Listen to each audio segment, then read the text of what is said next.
বিসমিল্লাহির রহমানির রহিম। সবাইকে স্বাগত জানাচ্ছি ভিসা প্রফেসর আজকের এই ভিডিওতে। আশা করছি সবাই ভালো আছেন এবং সুস্থ আছেন। আপনাদের দোয়া এবং মহান রব্বুল আলামিনের অশেষ মেহেরবানিতে আমরাও ভালো আছি, সুস্থ আছি।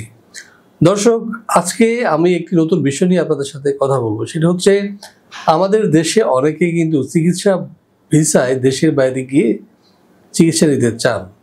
তো কোন দেশে যাবেন বা কিভাবে ভিসা পাবেন এ বিষয়ে তাদের কোনো ধারণা বা আইডিয়া নেই। দর্শক, আপনারা নিশ্চয়ই জানেন যে বাংলাদেশ থেকে বেশিরভাগ মানুষ চিকিৎসা নিতে যেত এতদিন কোথায়, ভারতে। কিন্তু বর্তমানে ভারত বর্ডার সিল করে দেয়, সেখানে ভিসা পাওয়া যায় না বললেই চলে। তাই বলে কি আপনি বিদেশে চিকিৎসা করবেন না? হ্যাঁ, অবশ্যই এ বিষয়ে আমরা সহযোগিতা করবো। আপনি যদি সিঙ্গাপুর, থাইল্যান্ড, মালয়েশিয়া কিংবা ইন্দোনেশিয়া বা ইউকে, জাপান যেখানে যেতে চান চিকিৎসার জন্য, সেক্ষেত্রে আমরা চিকিৎসা ভিসা করে থাকি। তো এই বিষয়ে আমরা আপনাদের সহযোগিতা করব। যদি সহযোগিতা দিতে চান, নিচে দেওয়া নাম্বারে ফোন দিন অথবা সরাসরি চলে আসুন আমাদের অফিসে। আমাদের অফিসের ঠিকানা house 12, lift 5, DIT project, Merul Badda, Dhaka.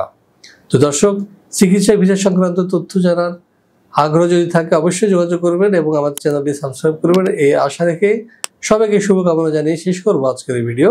আল্লাহ হাফেজ।